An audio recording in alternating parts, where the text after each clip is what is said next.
শিহাব শাহিনের সাথে কাজ করা আসলে যে কোনো জনরারই হোক না কেন খুবই চ্যালেঞ্জিং। যেটা বর্ষণ ভাইয়া বলছিল, উনি অনেক বকাঝকা করে, বাট আমার কাছে মনে হয় এই বকাঝকার কারণেই বোধহয় পুরা কাজটা আমাদের জন্য এতটা সুন্দর হয় কিংবা এতটা ভালো হয় এবং প্রত্যেকটা অ্যাক্টর তাদের বেস্ট পারফরমেন্সটা দিতে পারে। সো এখানেও আসলে তাই হয়েছে। প্রত্যেকটা অ্যাকশন সিকোয়েন্স যেগুলো ছিল সেগুলোর জন্য প্রিপারেশন নেওয়াটা পার্টিকুলারভাবে আমার জন্য একটু ডিফিকাল্ট ছিল, কারণ এটা আমার প্রথম অ্যাকশন সিকোয়েন্স করা এবং মানে এত বড় একটা সিরিজে এই কাজটা করা, সেই সাথে অপূর্ব ভাইয়ের সাথে করা।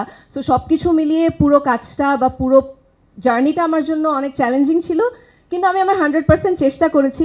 ট্রেনিংয়ের প্রথম নার্ভাস ছিলাম, বাট এর পরে আসলে ফাইনাল যে আউটপুটটা এসেছে আই থিঙ্ক সবার ভালো লাগবে। এই যে একটা ইমেজের বাইরে থেকে গিয়ে যে এবার যে একটা অ্যাকশন জায়গায় আপনার এবার কাজ করতে হচ্ছে, এইটার জন্য আপনার আসলে নিজেকে কিভাবে আপনি তৈরি করলেন?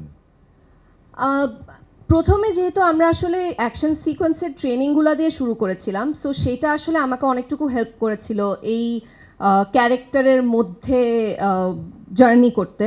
সো সেইটা একটা বড় হেল্প ছিল।